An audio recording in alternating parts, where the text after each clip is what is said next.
Hello everyone. Welcome back to Lisa. Last time we last time I played, we went ooh, I need to work on my words. last time we last time I played, we went through a desert, got some two new party members, and yeah, I'll be honest, last episode wasn't really too eventful, but hey, we did some stuff. Now you're probably wondering why I'm here. Well, I do have a reason, but I guess one quick thing I can show is what happens if you come back to the construction site after you go through it, with your little joyride and everything. You ain't welcome here. So yeah, there's also TNT here. I don't know if this is just an extra batch or anything like that, but like something to make sure you don't get soft locked, but hey. Excuse me, some TNT. Ignore my saves. Also, for some reason, if you load in there, you don't get the music, which is weird. Wow, already I have to edit out a withdrawal flash. That's cool. You son of a bitch.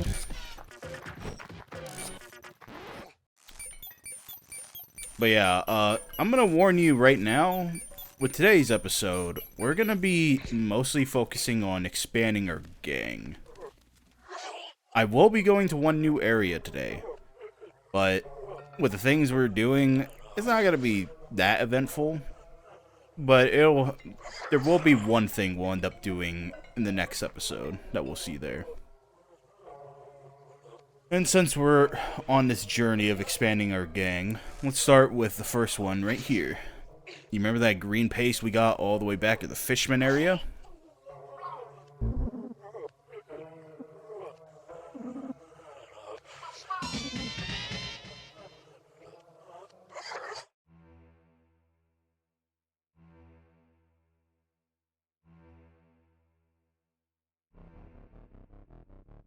You know what that means.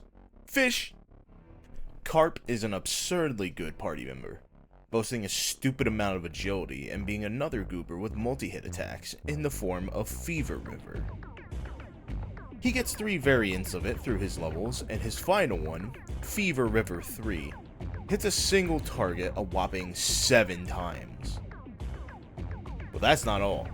Carp also has great utility if you choose to use him, being able to lower an enemy's attack and agility stats directly with the wrist slash and ankle slash respectively, along with inflicting poison with his poison mist. This alone makes him easy to slot into plenty of setups. But if you picked up on a pattern by now, every party member has their own baggage. So what is Carp's? Carp is another victim of joy addiction. But luckily for Carp, he can honestly just get away with fighting even if he is currently suffering withdrawal. This is due to almost all of his skills scaling with his special attack instead of his attack, allowing him to still deal damage since special attack isn't lowered by withdrawal. Why are his skills labeled as magical when his method of fighting is wildly slashing everything with a knife? Good question. This feels like a fuck up, but for once this is a fuck up that is to a party member's benefit. The only skills that scale off a Carp's attack are wrist slash and ankle slash, but you'll mostly be using those for the debuffs and not the damage. Plus Carp still inflicts said debuffs even if he deals no damage anyway. The only problem Carp does face with withdrawal is some lowered agility, but to be honest with you, he's still pretty damn fast even when he's suffering. These circumstances benefited Carp in just the perfect way, so his only major downsides is that withdrawal makes him squishier and equipping him with different knives won't change much, since, most of his skills don't scale off attack. With Carp's weird ass scaling quirk, one of his better options for knives is the Rusty Knife, a weapon you get in Brad's house off this dead guy. Yeah, that fucking knife, at the very beginning of the damn game. This lets his skills inflict poison without having to spend a turn to set up poison mist. I would pull up a list of all the knife weapons in the game to see which other ones you can consider for Carp, but when I pull up the section about knives, this is the fucking page on the wiki. And I am feeling lazy, so if you Lisa nerds feel like sharing some Carp strats or something, leave them in the comments. Overall, don't be afraid of this killer fish. He's a really good party member and will rarely ever let you down. For trivia, people have noticed that Carp has some similarities to King from Tekken, with both being heroes for orphans while donning animal masks and speaking through animal noises, though it is unconfirmed if this was Dingling's intent, even if it wouldn't be too shocking if it was. Another speculation people have is Carp's appearance being inspired by the appearance of MS-13 gang members, mostly from the tattoos all over Carp's body. This is also unconfirmed from what I can tell, but I can definitely see the similarities. Maybe there's something more to that goldfish than meets the eyes.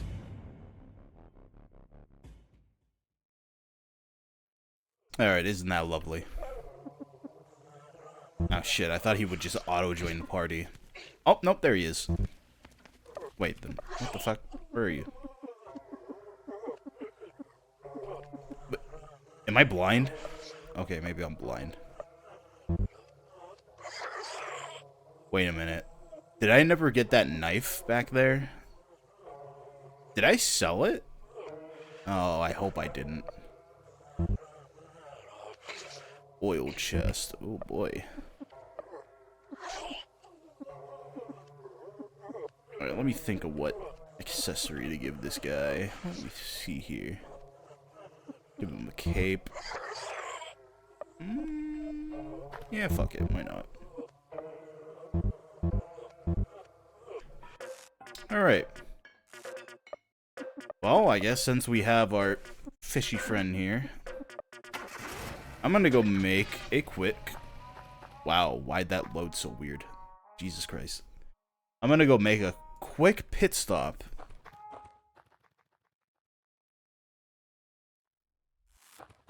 There we go. Hey, Cheeks. Wow, I really did not pick it up this whole time. There we go. Wow. So much for that knife. Alright. Now that we got that on him, can't wear a shield. Unfortunate. Alright, I hope you enjoyed this little pit stop. Now back to what we were doing.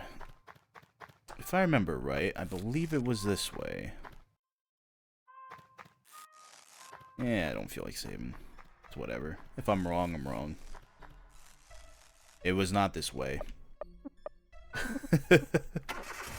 Like I said, I get lost a little easy in this area. Alright, so was it those ones? Definitely not that one. This one? Yes, it was this one. Yeah, I was trying to do the bug. Oh well. Sorry, sport. That guy bought up all the liquor. What? You piece of shit. Whoa. Hey, Bubby. What does you want? You know what I want? Whiskey. Woo. Got any? You do.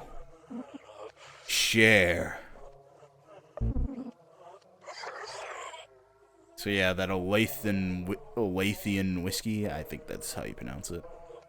Just gotta get some and you'll be able to recruit this guy.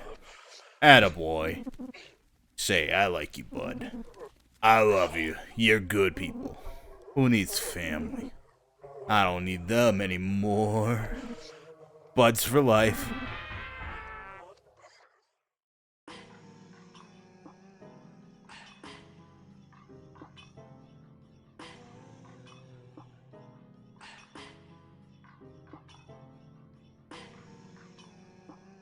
Birdie? Hey, Birdie. You good? Yeah, he definitely drank too much. Looks like we're going to be the designated driver today. Birdie is unusual, which you might expect from someone who is a master of drunk boxing. His main claim to fame is Gasoline Spit, a skill he immediately starts with that inflicts one enemy with Oiled Up, alongside a high chance to inflict Blind. This single move makes him ridiculous. In case... Actually, have I talked about Oiled Up yet? I forget. Well, either way, Oiled Up raises the effectiveness of fire by 350%. But what causes fire damage? Well, for starters, the prevalent amount of fireballs among our party members, firebombs, and a certain other move that will be touched upon once it is finally learned. Among a bunch of other things. Seriously, Gasoline Spit can easily hard carry even the worst players through the game, and makes Birdie considered one of the best party members of the whole game. He just makes basically everyone on the party better. Well, except Harvey. But, you know, that's what he gets for being a fish. I'm sorry, Harvey, I didn't mean that. And Gasoline Spit is not the only thing Birdie has going for him. He can heal the entire party with Secret Stash, and heal an absurd amount of status effects with a later skill, Little Diddy. Seriously, look at this list of status effects he can cure. But with all these positives, what are Birdie's downsides? For starters, he's constantly making himself drunk in battle, which leaves his hit rate with his actual attacking moves and his evasion a little lacking in 99% of scenarios. If Birdie is sober, you're probably doing something wrong, even if it is a hindrance for someone that's playing support. He also does not have a basic attack, instead he has Swig, the main reason he'll be drunk almost all the time. Swig buffs Birdie's attack for 3 turns, has a 60% chance to make him drunk, and restores 10 TP for free. The attack buff is nice for when Birdie doesn't need to use Gasoline Spit or any other skill, just don't expect him to land a lot of hits while constantly being drunk. Overall, Birdie is a really solid I fucking got you, dickhead. Birdie suffers joy addiction too. When Definitive Edition dropped and people saw Birdie with joy addiction, many believed this was to nerf him for basically making every single encounter easy baby mode. But as I mentioned before, he was one of many cheeky bastards that avoided getting the infliction in the original due to a bug. Anyway, with Birdie having a lot of focus on support, he doesn't benefit as much from consuming joy compared to other joy addicts, and his withdrawal makes his attacks completely worthless, making him hard stuck in healing and debuffing and not much else. Overall, if you want to make the game ridiculously easy, with the caveat of having to watch a man chug down the entirety of a bar's stash of alcohol, Birdie will be a perfect drinking buddy. For trivia, Birdie is a homage to the movie Drunken Master 2, a movie that was considered Dingling's favorite in this interview. I believe this is also the same interview that revealed Nern's name inspiration. I'll show a thing if I'm wrong or not. Birdie also had a few more skills planned. The ability to make someone pass out by making them drunk, some sort of puke attack that removes his drunk status and makes him hungover, and a submachine gun that would have been called the Pellet Blast. What? Birdie was also going to be able to learn how to puke venom. No idea how that would work, but he already has Gasoline Spit, so it wouldn't have been too far off, I suppose. And if you're curious about Birdie's likes, favorite food, and most hated thing before he became an alcoholic, here's what they would have been. Also, can I just say, Jesus Christ, looking back at his backstory felt like a weird sucker punch. I was expecting like a haha, oh, silly little thing. No. His kids are gone.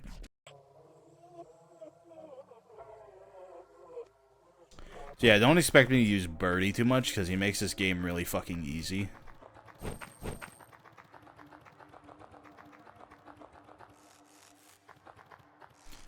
Well, maybe a little bit. Alright. Welcome to, I believe it's called Karate Town. I don't know if that's official or not. Or as some people like to call it, just Bob's Dojo.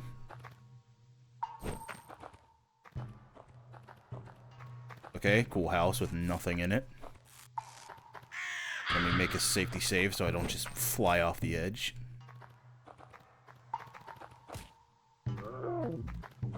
Great. Awesome. Everyone's just getting withdrawal today. Oh, it was you again. Oh, cool. Great. Just what I want. Ooh, a cigarette.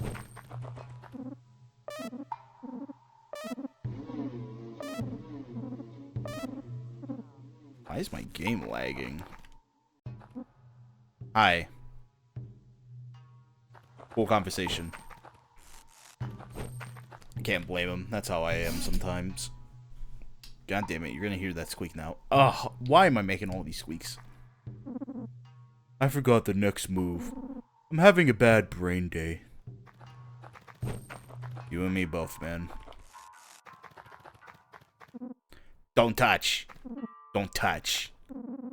Welcome to Morty's yard sale. Ooh, yard sale. Oh, we can sell some stuff. Good. Dude, I have 2 cigarettes? Oh yeah, that's right. I ended up getting the items I forgot about in the construction site. There were a cigarette and an old sock, I think. That sounds about right. Alright, let's see here. Lucrative tea, some iced some cocoa. Ooh. Ugh. 50 though. Shit. A nugget. Ooh, dismal map. Playing cards and a weird doll. Alright, I'll keep... Oh, I didn't even know you can interact with that. Well, okay. Wait a minute. That's a text box. Huh. Does that mean Brad knows that language, or am I overthinking that? I'm probably overthinking it. I really want one of those octopus dolls. But I used up all my mags. So yeah, if you end up going to this area first, before the swamp, you can get that weird doll over at Morty's sale, or yard sale. And if you give it to this guy, he will exchange it for an Olathe whiskey, which you can then use to recruit Birdie if he so choose.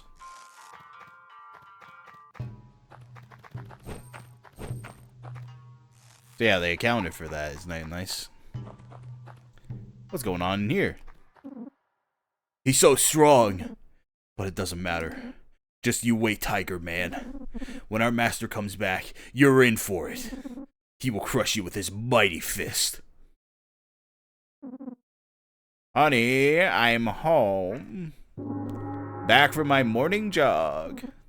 Yuck, yuck, yuck. Grandmaster Friday, thank God you're here. The legendary Dojo Buster has come to challenge you to a fight.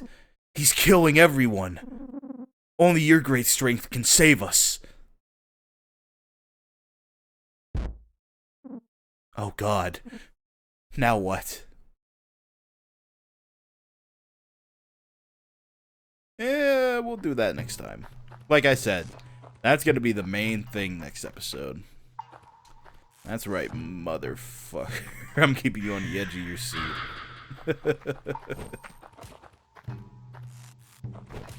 What are you up to, buddy? Grandmaster Friday's shown us everything. We have to make him proud. Master Friday is a kung fu genius. Or is it karate? Whatever, it doesn't matter. It's all the same.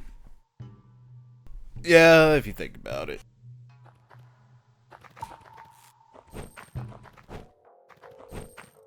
Ooh, hello. I am Yazan, and this is Cat. I am a shoving leopard. Of what, you ask? Do you really care to listen? I'm searching for a far-off land. A A paradise for all felines. Nobody knows if it is real, but I will not stop searching till I die. Will you join me on my quest? Sure. Oh, just like that. Okay. Cool.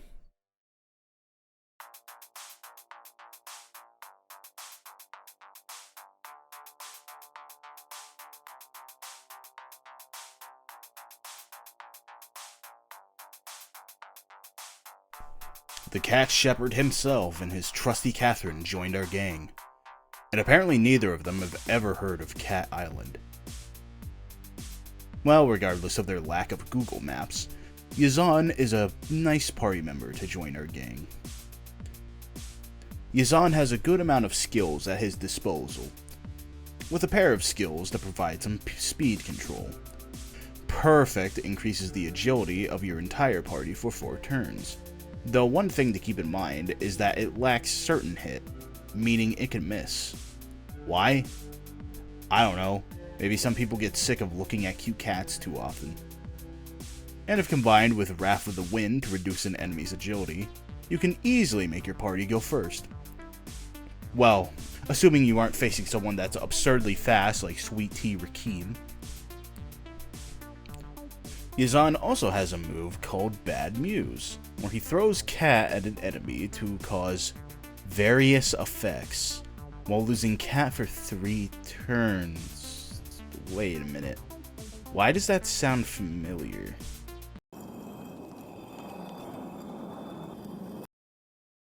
Oh, yeah, okay.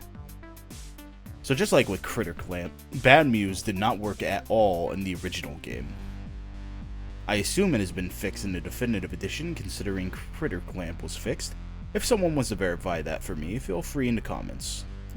Assuming it does work as intended in the Definitive Edition, this skill will reduce a target's attack, agility, and luck, though it will lock out Yazan's cat-related skills when he does this. And if that wasn't enough, Yazan can also do some good damage. While the previous skills I've mentioned do the aforementioned good damage, one of his hardest hitting skills is 3 Wishes, which strikes an enemy 3 times with some above average damage, but it has a low success rate for each hit and can easily miss 3 times. When you're not busy gambling with that skill, you can make further use of Yazan's cat to inflict bleeding and paralysis, along with striking fear to an enemy's heart with Yazan's very blade.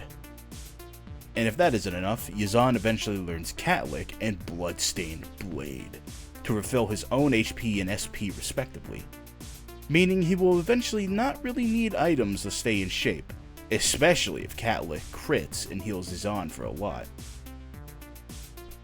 Overall, he has some pretty good positives here, but what's his downsides? Well, he is frail, really frail. Especially when you first recruit him, since he starts with a pathetic amount of max HP that is under 600, when most party members you have are reaching around 900 minimum. And while 3 Wishes can do some good damage, it is very inconsistent, so your mileage will vary drastically. Overall... What?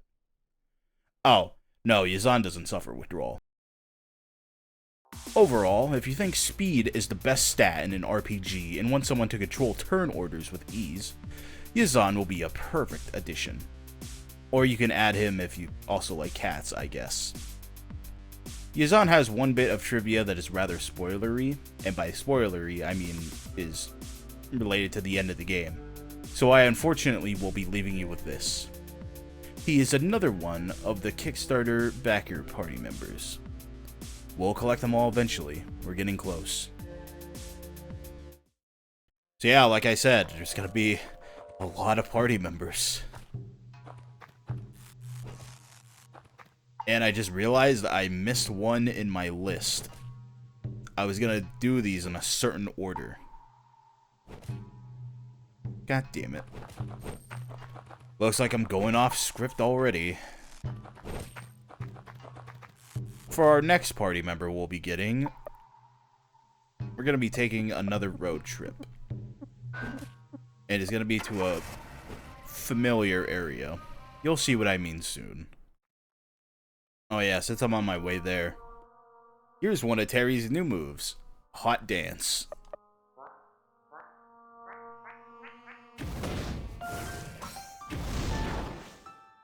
Yeah!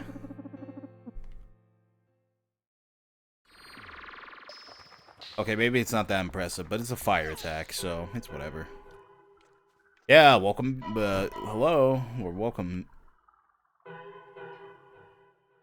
Sorry, I had to factory reset my brain. What the fuck am I saying? Ugh, I'm having a bad brain day. My brother used to love coming here. We'd listen to music all night. I wish I could see him again.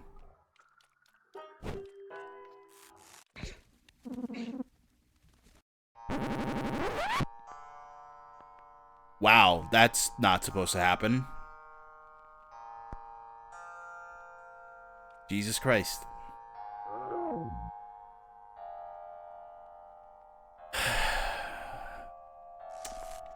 Great.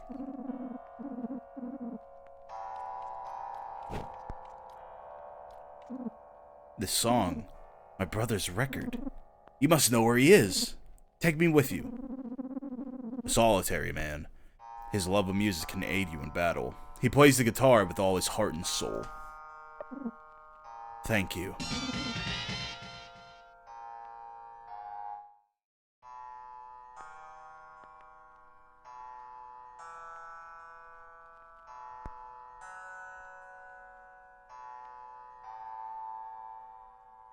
Do you think he has a long neck like his brother?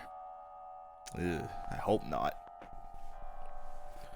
Bo is honestly a stupidly incredible support, with access to a full wide party heal and disruptive statuses to inflict on all enemies at once. Bleed, Weird, Sleep, and Scared can be put on your foes with a flick of his wrist. And if that wasn't enough, his skills are also really cheap, with his most expensive one being 30 SP.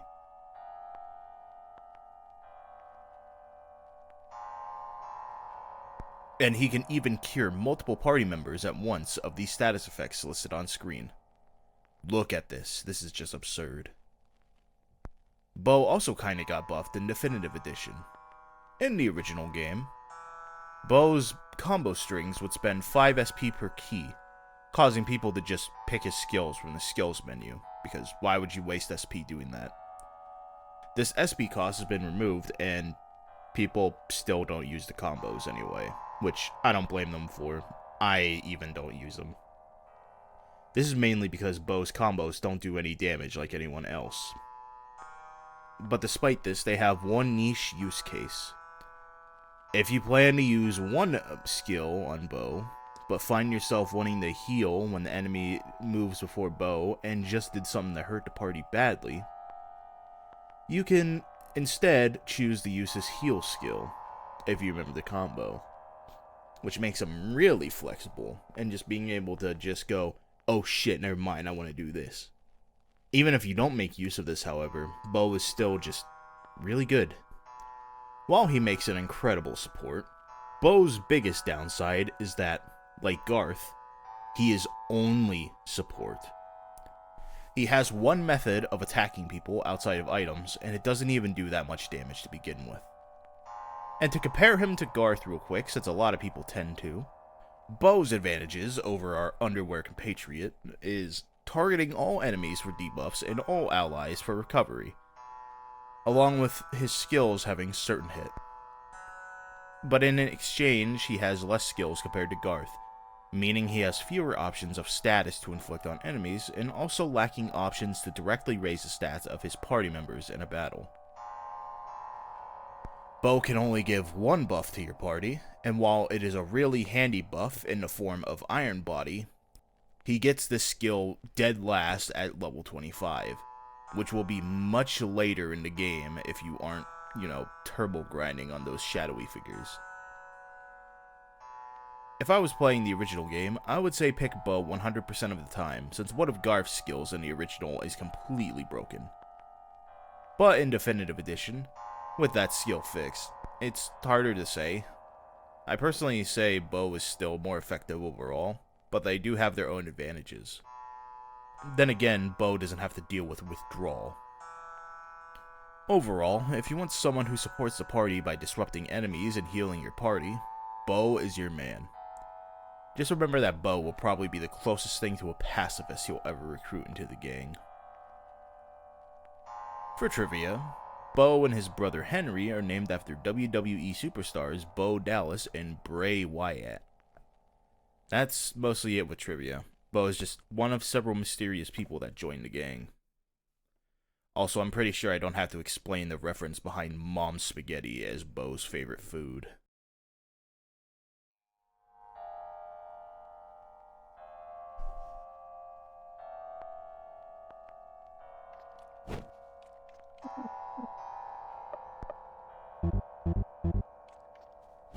Actually, can I get that record back?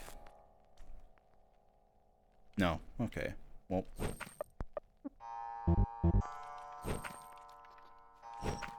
If you really feel like it, you can sell the record for 25 mags.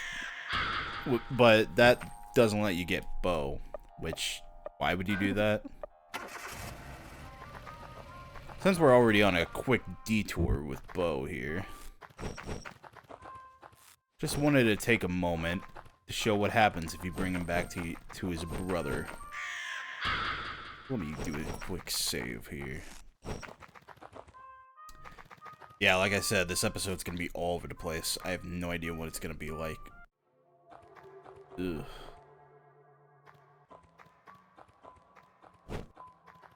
Let's go see. Here's what happens if you bring him all the way back here.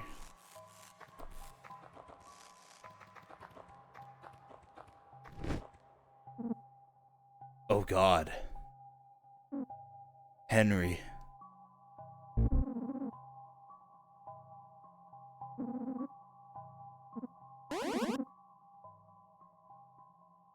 So yeah, you permanently lose Bo Wyatt, but in exchange you get 100 mags. It honestly can be kinda worth it if you don't plan on using him. But I plan on using him a little bit, so...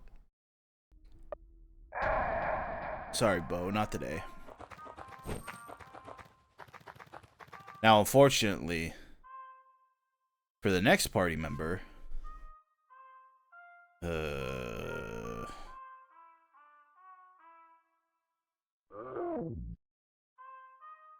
Okay.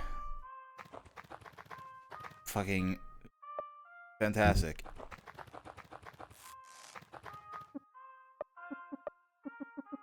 I'm gonna need to get some... Why am I struggling to say this? I'm gonna need to get some mags. So, I'll be back in a little bit. Whoops, I did not mean to pause there. Alright, I'll see you guys in a bit.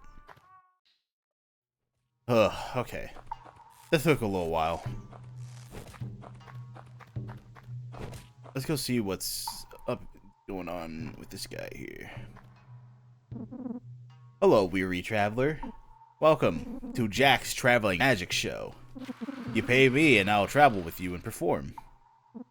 But I lost part of my act, my playing cards.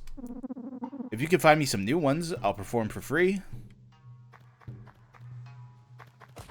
Playing cards?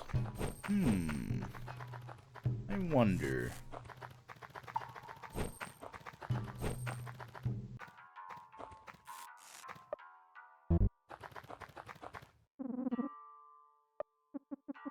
Ah. Only has a stock of 1, too. Wonder where he got those playing cards from. Sneaky little bitch.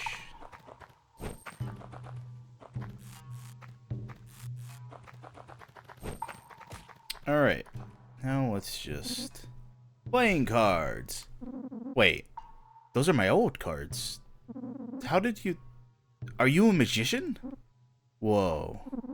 Oh well. A deal's a deal.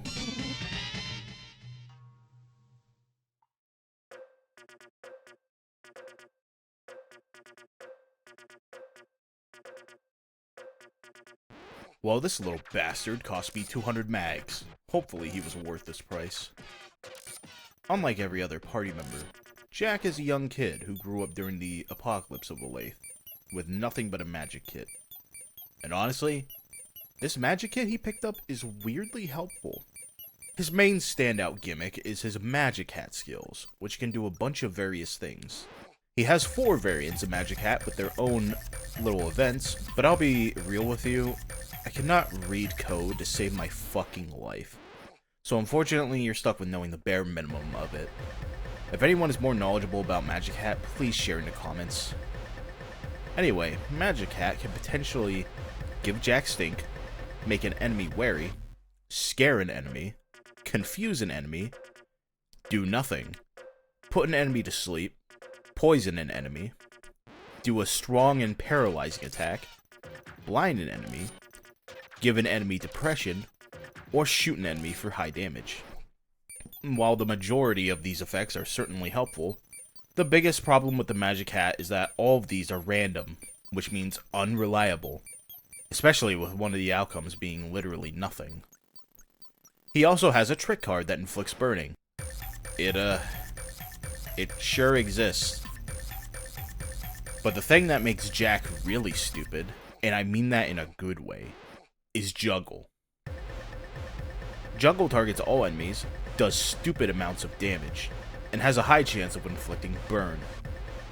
Seriously, his Juggle skills can let him clear a lot of encounters with ease. He's juggling the meteors that wiped out those fucking dinos. In fact, Juggle on its own was so good, I had him as one of my party members for a run, and he cleared a lot of fights with ease. I felt like I was playing baby easy mode. Hell, I was barely using his Magic Hat at times. He could just spam Juggle and be a good addition to a party. But the fact he has an option to fuck around and find out while becoming an extremely potent one-trick pony is just absurd.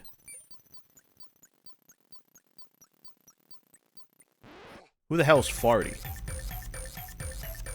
Anyway, Jack is still a magician in training, and his main downside is that while Juggle is an impressive trick, his other skills leave something to be desired. Not that they're terrible, no, they do the job. But at their best, they are kinda just okay. He also is not that tanky. He's just barely under 1000 HP when he first joins, and even besides that, his defenses aren't that impressive either. Overall, if you want to add some fun randomness, solid multi-target damage, and, levitate, Jack might be your man. Kid. Boy. Whatever. You know what I mean. Jack is another one of the 6 Kickstarter party members, which means we're one away from the last one. And in case it wasn't obvious from me just saying it, Jack is straight up a kid. Just a kid. Which is kind of fucked up, because that means you can just send a fucking, like, 12-year-old to do some Russian roulette. Jesus Christ.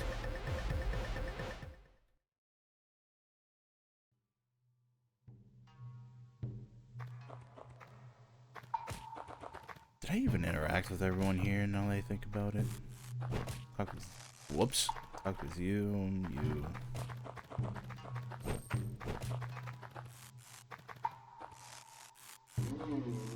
Yeah, like I said, this episode's not gonna be too thrilling.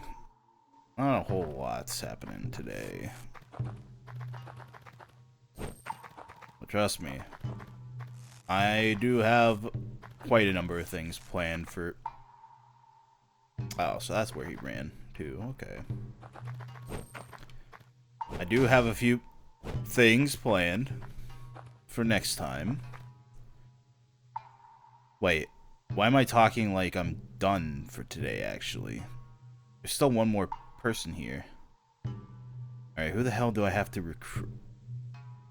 Oh, I have to recruit him?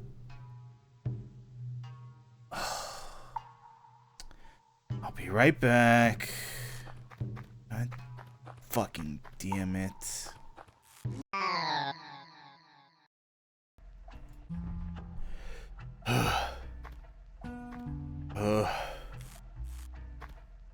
Jesus fucking Christ. That took forever.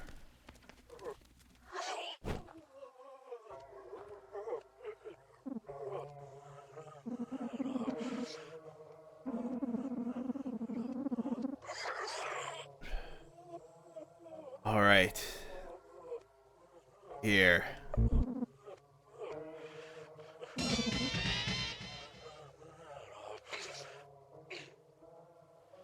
Jesus Christ.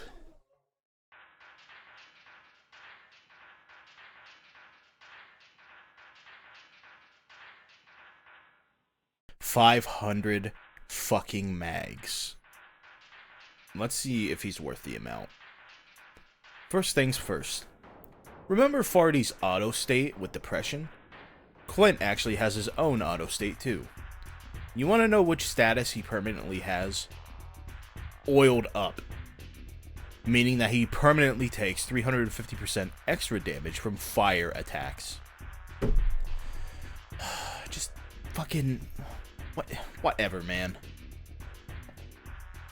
He can also occasionally get cool and super cool at times, but this is only a chance to trigger and is not permanent.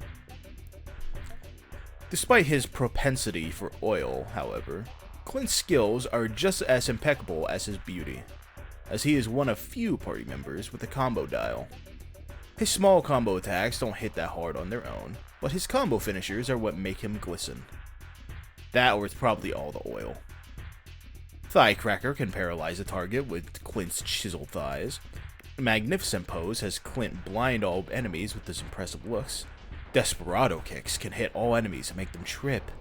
Burning Eagle burns whoever is unfortunate enough to be in Clint's way. And then Needle Shower and Ravaging Point, they exist, I guess. With his combo dial and skills, Clint is a force to be reckoned with. Especially if you... Shit, he's addicted to joy, isn't he? He's addicted to joy. Clint is a joy addict. When he's in withdrawal, there's no real point to using his combos, but he can still do some damage with his skills. It's not impressive damage, but it's more than the zero that most other joy most other joy addicts will put in.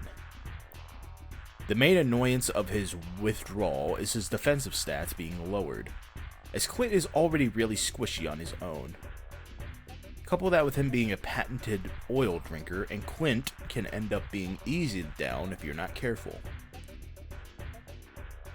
And if that wasn't enough, Clint has a target rate of 200%, which makes enemies more likely to hit him compared to most others.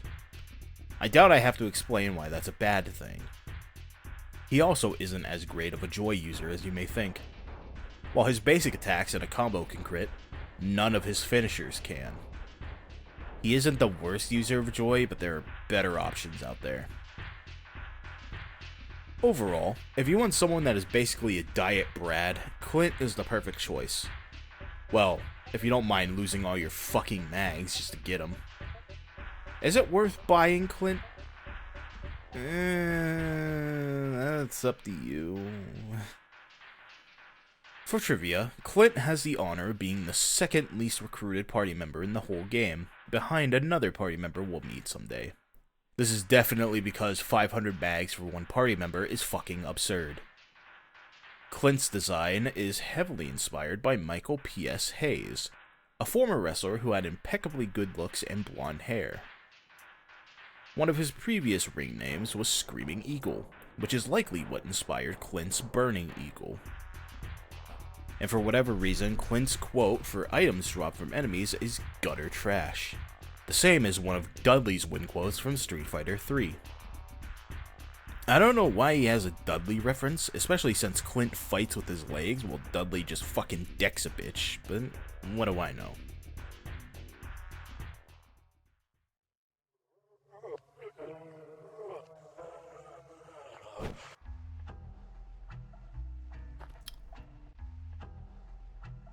I never like recruiting Clint. He takes so fucking long.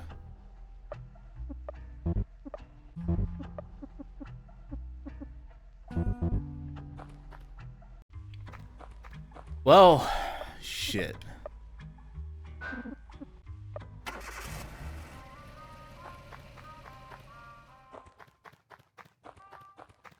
You know what? Since this episode wasn't the most thrilling, I have an idea. I could try getting one other party member.